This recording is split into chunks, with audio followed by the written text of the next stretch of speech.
Doctor గారు అంటే ముఖ్యంగా ఇప్పుడు ఈ మధ్య చూస్తున్నాం కదా, స్కూల్లో పిల్లవాడు హార్ట్ అటాక్‌తో మృతి.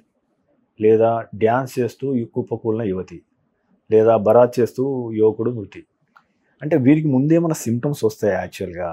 సో, ఆ సింప్టమ్స్‌ని వారు గాని లేదా పక్కవారు గాని ఏమైనా గమనించే అవకాశం ఉందా? అంటే ఎస్పెషల్లీ బిలో 20, బిలో 25 పీపుల్‌లో. నేను ఇందాక చెప్పినట్టు ఏ రిస్క్ ఫ్యాక్టర్స్ లేకుండా, ఏ అలవాట్లు లేకుండా బిలో 20 ఇట్లా సడన్ డెత్ అయిందంటే జనరల్‌గా అవి హార్ట్ అటాక్స్ కాదు.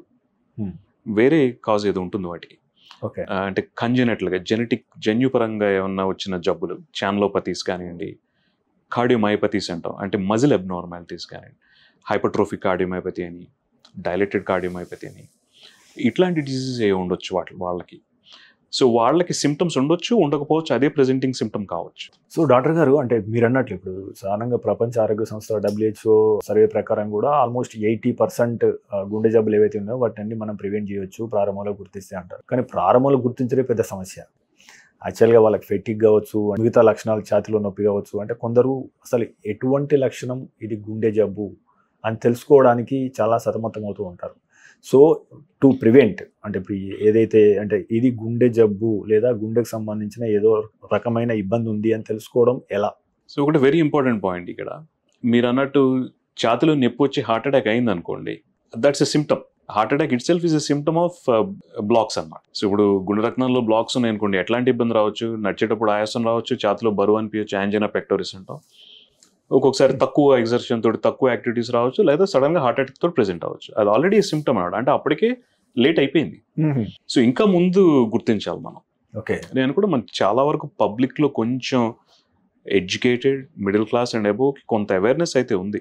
అందుకని రెగ్యులర్ గా హెల్త్ చెకప్స్ రావడం, చిన్న వయసులోనే చేయించుకోవడం జరుగుతుంది. పర్టికులర్లీ పెద్ద పెద్ద multinational software companies I think they all encourage health checks అనేది. 40 తర్వాత హెల్త్ చెక్స్ అనేది ఇట్లాంటి వాటి హెల్త్ చెక్స్ లో పట్టుకోవడం జరుగుతుంది. చేసి స్క్రీన్ చేసి రిస్క్ ఫ్యాక్టర్స్ ఏదైతే ఉన్నాయి, షుగర్ కానివ్వండి, ఎర్లీ స్టేజెస్లో ఏమన్నా, కొలెస్ట్రాల్ ఎర్లీ స్టేజెస్లో ఏమన్నా ఉన్నాయి, పట్టుకుని ట్రీట్ చేయడం జరుగుతుంది. కాకపోతే వన్ వెరీ ఇంపార్టెంట్ పాయింట్ ఏంటంటే, ఇంకా చిన్న వయసులో చూస్తున్నాం కదా, వాళ్ళని ఎక్కడి నుంచి స్క్రీనింగ్ స్టార్ట్ చేయాలి? ఓకే, ఒక 40 నుంచి స్క్రీనింగ్ అనుకున్నాం, హెల్త్ ప్యాకేజ్ అనుకున్నాం. బట్ ఇంకా చిన్న వయసులో చూస్తున్నాం కదా, సో ఎక్కడ స్క్రీనింగ్ స్టార్ట్ చేయాలి? Particularly atherosclerotic coronary artery disease అంటే కొలెస్ట్రాల్ వల్ల వాటి వల్ల వచ్చే బ్లాక్స్ని ఇవి చాలా ఎర్లీగా ఫామ్ అవుతాయి. గైడ్ లైన్స్లో క్లారిటీ లేదు ఎంత ఎర్లీగా స్టార్ట్ చేయాలనేది. But I think if there is an individual who's at risk, అంటే వెరీ స్ట్రాంగ్ ఫ్యామిలీ హిస్టరీ ఇట్లాంటివి ఏమైనా ఉంటే కనుక ఐ థింక్ ఇంకా ఎర్లీగా స్టార్ట్ చేసి మనం ట్రెడిషనల్గా హెల్త్ చెక్స్లో చేసేవి ECG echo, treadmill, cholesterol level సరిపోవు. ఇంకా అదర్ పారామీటర్స్ ఉంటాయి అనమాట. హెచ్ఎస్సిఆర్పి అని, ఎపోలైపోప్రోటీన్ అని, లైపోప్రోటీన్ అని, ఇట్లాంటివన్నీ ఉంటాయి. అవన్నీ కూడా ఇంకార్పొరేట్ చేసి ఏంటి ఈ పర్టికులర్ ఇండివిజువల్కి నెక్స్ట్ 10 yearsలో గుండె జబ్బు వచ్చే రిస్క్ ఏంటి అనేది అసెస్ చేసి చేయటం important. But beyond that I think education, awareness is very important. So there are 2 or 3 things here. ఒకటి స్మోకింగ్. ఐ థింక్ యంగ్ ఏజ్లో smoking I think is definitely a reason for early incidence of heart attacks. Drugs మత్తులో వేరే వేరే వ్యసనాలకు అలవాటు పడి డబ్బులు waste చేసుకుంటున్నారు, లైఫ్ చెడగొట్టుకుంటున్నారో తెలుసు, కానీ దానివల్ల హార్ట్ మీద ఉండే ఎఫెక్ట్స్ ఎంతమందికి తెలుసు? చాలామందికి తెలియదు. ఇప్పుడు కొన్ని పర్టికులర్ డ్రగ్స్ ఉన్నాయి, కొకైన్ కానివ్వండి, అట్లాంటివి దే కాజ్ సంథింగ్ కాల్డ్ కోరనరీ వాసోస్పాజమ్. అంటే హార్ట్ ఆర్టరీస్ని స్పాజంలోకి వెళ్ళేట్ చేస్తాయి అన్నమాట. స్పాజంలోకి వెళ్ళినప్పుడు బ్లడ్ తగ్గుతుంది కదా, that can cause heart attack. Okay.